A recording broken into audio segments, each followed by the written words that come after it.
grands, de nobles, de féconds sur la terre, en fait de création humaine, à savoir la science, l'art, la civilisation, n'a résulté que d'une seule pensée, celle de la race blanche.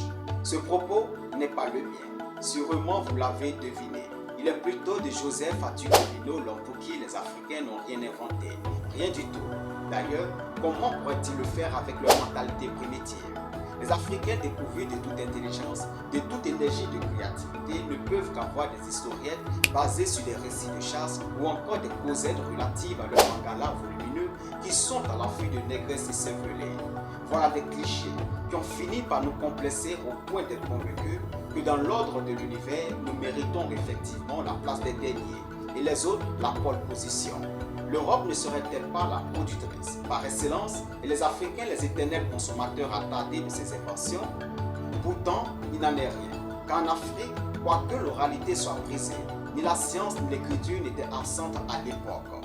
Faut-il encore refaire ce débat en rappelant l'inventivité du roi Ndoya et le système d'écriture qu'il a mis en place au XIXe siècle pour son peuple Bamoun?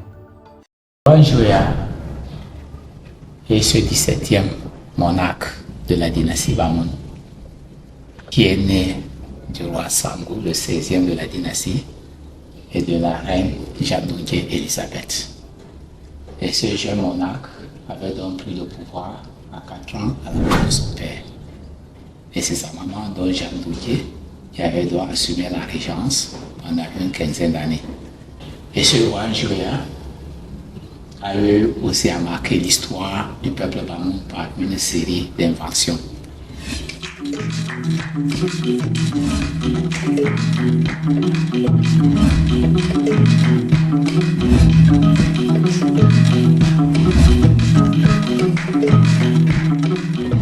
L'écriture est appelée Shumon, l'alphabet aussi, et qui était inventé vers 1896.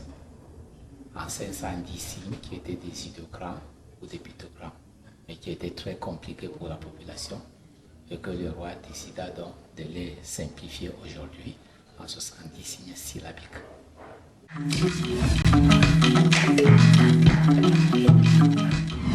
Pour le roi Ndoya, pour avoir plus de force, pour vaincre des ennemis et trouver les avantages de chaque religion, il décida donc de créer une religion syncrétiste. Il va donc dans la Bible, des chapitres bibliques intéressants, il récupère. Dans le Coran, le verset coranique intéressant, il récupère et rajoute un peu le rite traditionnel pour pouvoir donc boire, fumer, garder les femmes et avoir la puissance.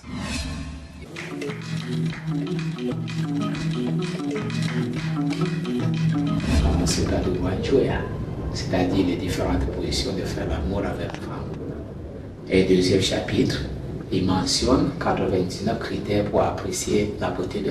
Ces faits historiques parlent d'eux-mêmes. Alors vouloir en faire une polémique supplémentaire, sincèrement, n'en vaut plus la peine. Car nombreuses de nos élites avaient déjà prouvé, de la manière la plus convaincante, que les savants africains ont brillé de mille feux dans tous les domaines de la connaissance. Aujourd'hui, en effet, nous devons parler de l'apport de l'Afrique à la civilisation universelle. De quoi s'agit-il? L'Afrique passe pour un continent, pour être un continent russe, qui n'a presque rien apporté à la civilisation. On parle souvent du rendez-vous du donner et du recevoir, en supposant que d'ici là, l'Afrique aura fait ses preuves et que peut-être dans la phase ultime du développement de la civilisation universelle, l'Afrique apportera quelque chose à l'humanité. C'est vraiment renverser le courant de l'évolution et raconter l'histoire à rebours que de concevoir le développement historique de cette façon. Parce que c'est bien le continent africain qui fut à l'origine de tout le développement de la civilisation. À la limite, on serait tenté d'applaudir, mais par mesure de prudence, posons-nous les bonnes questions. 60 ans après, à qui a profité la lumière produite par nos savants africains? N'est-ce pas l'horizon des Occidentaux qui continue d'être illuminé par la dite lumière de nos propres génies africains? Dans ce cas, que faisons-nous pour inverser la tendance? Existe-t-il une ou des solutions pour sauver nos inventeurs africains? Bienvenue dans votre chronique culturelle, lire et savoir plus. Ce n'est plus une vérité gênante, même pour les eurocentristes, car l'Afrique, en plus d'être le berceau de l'humanité, a été la première dépositaire de la connaissance, sans laquelle le XVIIIe siècle des Lumières n'aurait jamais existé. Sinon, aurait été Thalès de Milet, Pythagore, Empédore, Platon, sans les grandes bibliothèques de la vallée du Nil où foisonnaient des textes littéraires, religieux, médicaux, scientifiques, philosophiques. Bref, s'ils sont tous nourris aux mamelles de l'Afrique, c'est un fait historique.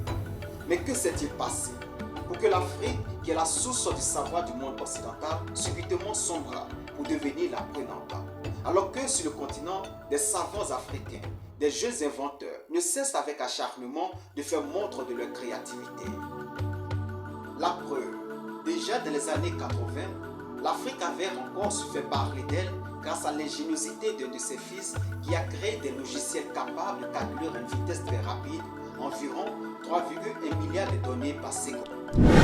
I began programming supercomputers on June 20, 1974 in Corvallis, Oregon, United States. I began supercomputing with one of the world's fastest supercomputers that was at 1800 Southwest Campus Way, Corvallis, Oregon, United States. That supercomputer was the first to be rated at 1 million instructions per second.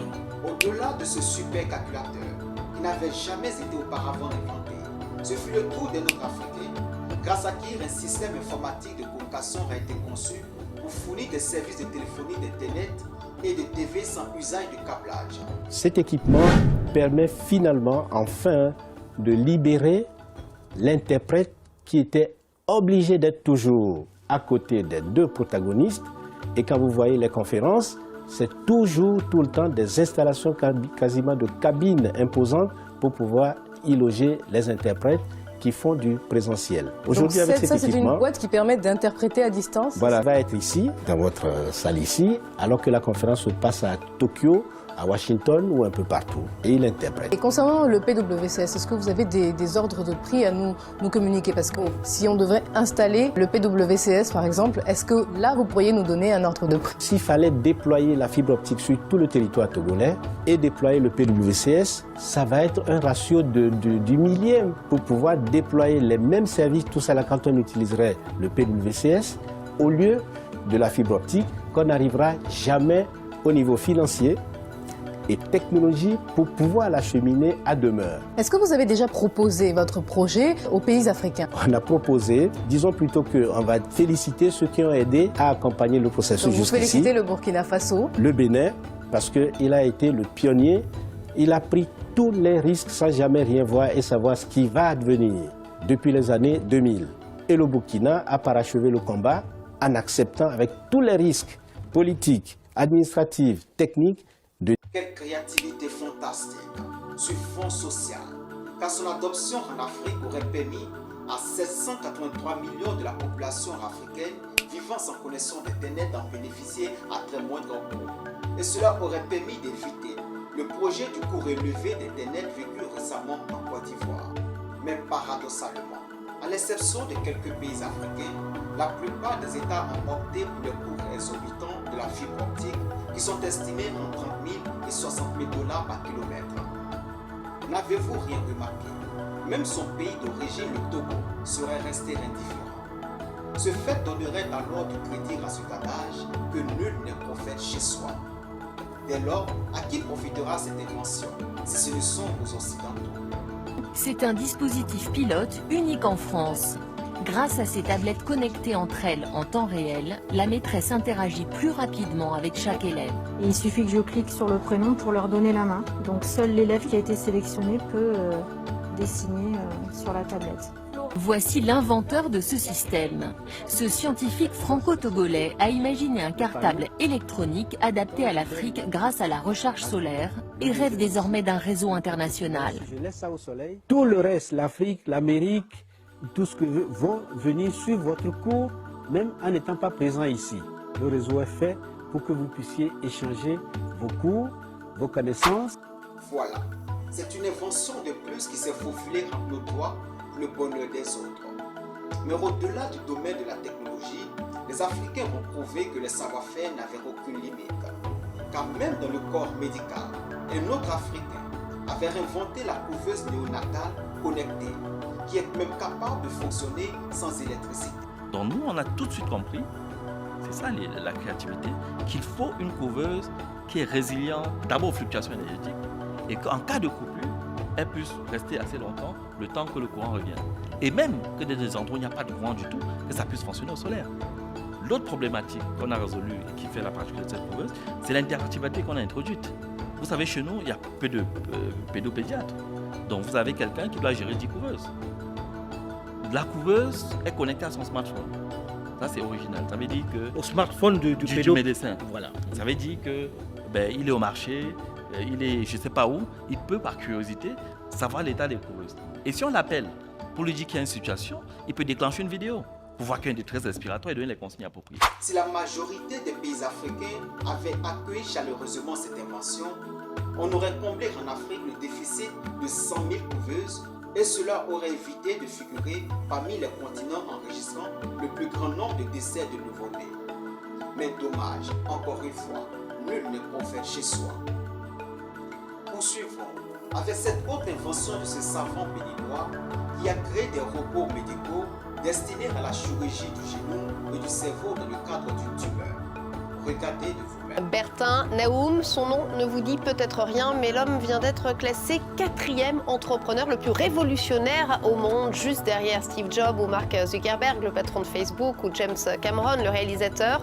Originaire du Bénin et né au Sénégal, Bertin Naoum a grandi en France et elle dirige aujourd'hui une PME spécialisée dans la robotique chirurgicale. Reportage Fiona Urbain avec Yves Coante.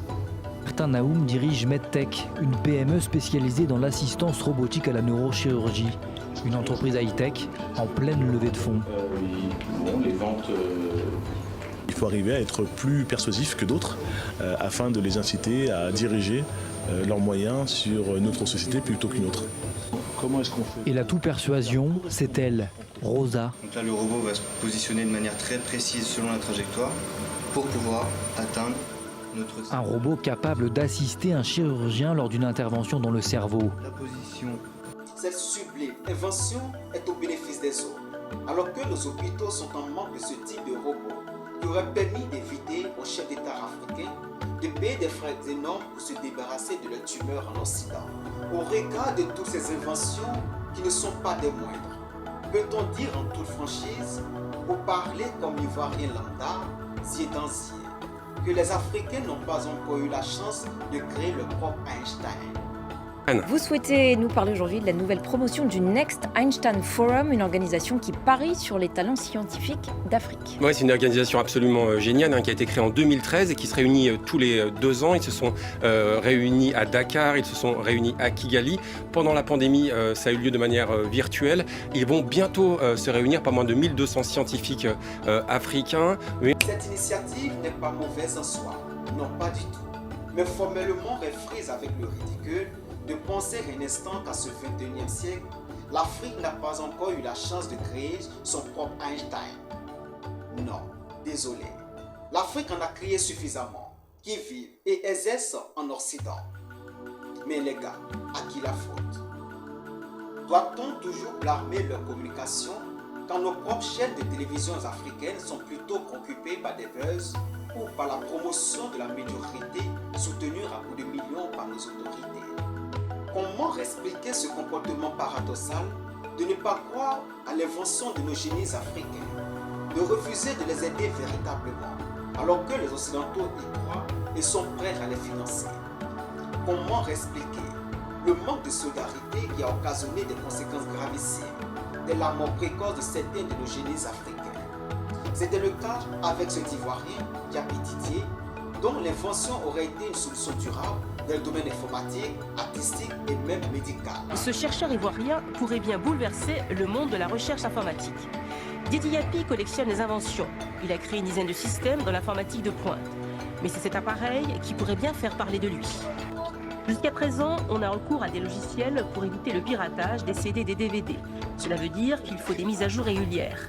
Et les pirates sont si ingénieux qu'ils arrivent toujours à enlever toutes les protections des disques. Actuellement donc, pas de système fiable anti-piratage sur le marché. C'est pas suffisant parce qu'on a toujours des logiciels pour enlever la protection contre la copie. On enlève. Qu'est-ce qu'il faut faire pour ne pas enlever la protection contre la copie? Ça se trouve dans la matière organique. Donc il fallait associer une technologie qui utilise la matière organique et qui utilise aussi le système informatique. Donc c'est ce qui a créé le Dead Crypto. L'invention que je vais vous présenter aujourd'hui va nous aider à mieux utiliser, à optimiser notre utilisation de l'ordinateur de bureau. D'accord. Grâce à Monsieur Yapi Didier, c'est un Ivoirien qui a fabriqué un ordinateur, mais plutôt un clavier incorporé dans la table de travail de l'ordinateur. Wow. C'est le clavier invisible. C'est le clavier invisible. Donc généralement sur les ordinateurs de bureau, il y a un clavier comme celui que je tiens là, effectivement. C'est encombrant. Mais le problème c'est qu'il est encombrant et avec le temps il peut prendre la poussière. Les touches peuvent se coincer. Donc Monsieur Yapi Didier, par son génie, a contribué à nous faciliter la vie en fabriquant ce que vous voyez sur votre petit écran. Une table avec clavier intégré. Comment ça marche? Vous voyez sur votre petit écran, le IK1 réagit avec la chaleur humaine. Donc la chaleur que va dégager vos doigts va comment dire ça, faire fonctionner le clavier. Donc toutes les lettres, voilà. Donc la chaleur que va dégager vos doigts va faire réagir la table. Donc toutes les lettres, tous les caractères que vous imprimerez, vous taperez, sortiront automatiquement, instantanément sur l'écran. Par exemple, je veux écrire c'est midi. Vous savez, quand on pose une action, l'action, d'abord, avant de la poser, elle est prééditée dans le cerveau. Donc par exemple, quand je vais écrire c'est midi, dans mon cerveau c'est déjà écrit c'est midi. Donc quand on veut écrire c'est midi, comme je le disais, vu que c'est préétabli, c'est préécrit dans le cerveau, dès qu'on pose les mains sur le IK1, vu que vous avez déjà utilisé l'ordinateur, le clavier et tout ça, instinctivement, vous écrivez c'est midi. Donc l'opération se fait par option de reconnaissance neuropathocardiaque. Oui, neuropathocardiaque. Ça signifie que toutes les informations qui circuleront dans votre cerveau seront, comment dire ça, retranscrites, traduites par l'ordinateur et vont s'afficher sur l'écran. Oh là là. Mais malheureusement, cet homme aujourd'hui est en train de partir. Oui, il est en train de partir parce qu'il est très malade. Et il n'a besoin, il n'a besoin que de 3 millions. Oui, je dis que de 3 millions, c'est une somme importante. Mais quand je regarde ce qu'il est capable de faire, je crois que 3 millions, ce n'est rien pour les Ivoiriens. Aux États-Unis, les spécialistes pour pouvoir enlever la partie du poumon capté qui est en train de créer une surinfection et détruire les autres parties. Donc, plus on ne fait pas vite, il y a des moments ça va, il y a des moments il réussit. À la suite de cette bête regrettable, ce fut le cas de cet autre génie du Zimbabwe, Maxwell, dont la force de créativité avait fait l'actualité sur les réseaux sociaux. Un grand inventeur, à qui un brevet aurait été refusé et qui serait mort par empoisonnement. I learned about a young man in Africa who claimed to have built a car, a generator, and even a helicopter that ran on radio frequencies, a true free energy device that keeps batteries consistently charged. It took me several months to find him, but when I did, it blew my mind. When Nils and I arrived and met Maxwell, I was very impressed with just what a gentle, true-seeming soul he was. And then the next morning, we went to see the device, and he gave us a full tour. I was practically ecstatic. It was such a beautiful, elegant device. What we're looking at is called the green power off-grid machine. It is 0.5 megawatts, and we are relying with the radio frequency. Behind us, a radio frequency converted into pure energy that is useful. It is called a microsonic energy device. A microsonic energy device, it is the generator in this machine.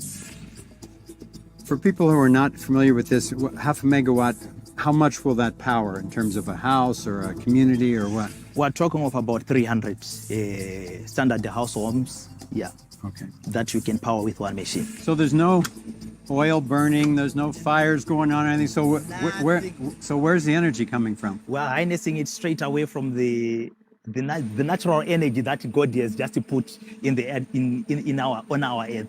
The radio frequency. Les amis, ce qu'il faut retenir, c'est qu'au vu de toutes ces inventions extraordinaires qui malheureusement sont au bénéfice des autres, les Africains devraient cesser de crier au loup, car le loup, c'est nous. Parce qu'en vérité, le développement, l'émergence, l'indépendance ne se décrètent pas. Ils sont le fruit des inventions, de la créativité et du capital humain, qui impliquent des financements et de la solidarité active. Et non de cette solidarité qui salue au passage les initiatives sans mettre la main dans la poche. En espérant que cette chronique vous a plu, je vous invite alors à liker, à commenter, à partager, afin de nous motiver à poursuivre ces recherches livresques sur l'actualité africaine. Pour ce faire, n'oubliez pas que lire, c'est vivre en pleine lumière.